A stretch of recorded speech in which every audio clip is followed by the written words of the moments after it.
Autrefois, on n'avait affaire qu'à de pauvres gens. Il n'y avait rien de si commode. Fallait-il tant de cérémonies? Faites ceci, je le veux! Taisez-vous, sotte! Mais à présent, il faut parler raison. C'est un langage étranger pour madame. Elle l'apprendra avec le temps. Il faut se donner patience. Je ferai de mon mieux pour l'avance. Mais par où commencer? Je n'en sais rien, je m'y perds. Il y a tant de choses. J'en ai tant vu, tant remarqué de toutes les espèces, que cela me brouille. Madame se tait. Madame parle. Silence, regard, discours, tristesse, joie. C'est tout un. Il n'y a que la couleur de différente. C'est vanité, muette. Contente ou fâchée. C'est coquetterie babillarde. Jalouse ou furieuse. C'est madame. Toujours vaine ou coquette. L'un après l'autre ou les deux à la fois. Voilà ce que c'est. Voilà par où je débute. Rien que cela. Rien que cela. Madame se lève. Oh. A-t-elle bien dormi? Le sommeil l'a-t-il rendue belle? Se sent-elle du vif, du sémillant dans les yeux? Sur les armes qu'on m'habille! La journée sera glorieuse. Madame verra du monde aujourd'hui. Elle ira aux promenades, aux spectacles, aux assemblées. Son visage peut se manifester, peut soutenir le grand jour. Ah, il fera plaisir à voir.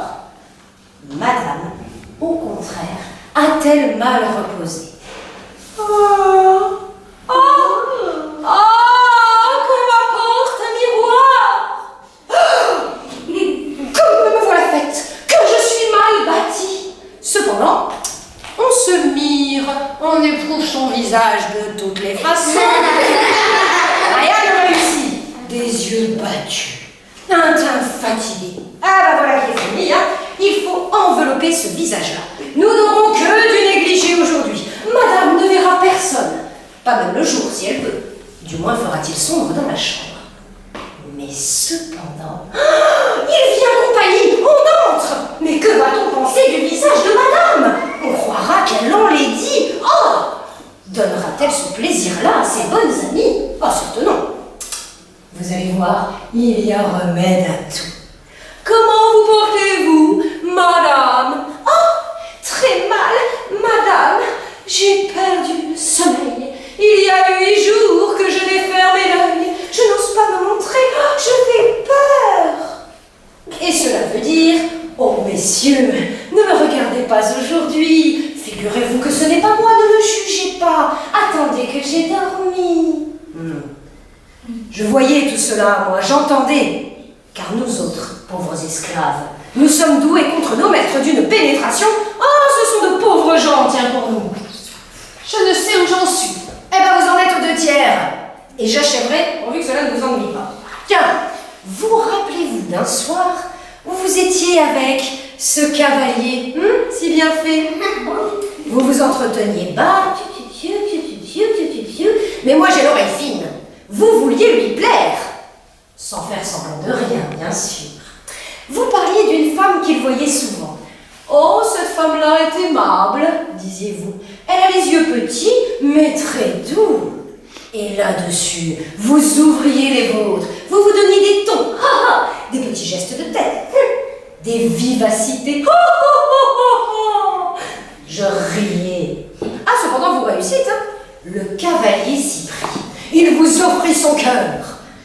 Oh, à moi, monsieur? Oui, madame, oui, à vous, à tout ce qu'il y a de plus aimable au monde. Oh, continuez, folâtre, continuez, lui dit-elle en enlevant ses gants sous prétexte de m'en demander d'autres. Mais vous avez la main belle, Il la vit, il l'a pris, il la baisa. Ah, cela y va sa déclaration, hein. Et c'était là les gants que vous demandiez? Eh bien, y suis-je? Mais écoutez, voici le plus plaisant.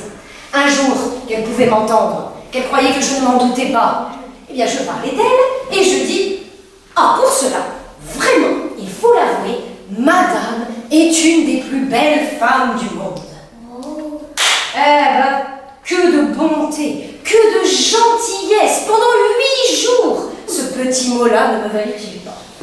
Bon, j'essayais en pareille occasion de dire que madame était une femme très raisonnable. Cela ne prit point, je n'eus rien. Et c'était bien fait, car c'était un mensonge, je la flattais.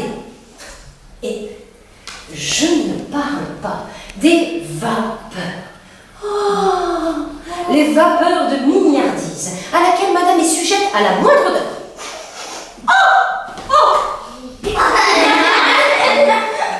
Elle ne sait pas qu'un jour, j'ai mis des fleurs juste à côté de son lit, pour voir ce qu'il en serait. J'attendais une vapeur. Elle est encore à venir. Le lendemain, en compagnie, une rose, une seule rose parut, et crac. La vapeur arrive. Cela suffit, Cléantisse. Promenez-vous un moment. Bon, recommandez-lui d'être bien docile au moins. Hein. Adieu mes bons amis, je vous ai divertis, j'en suis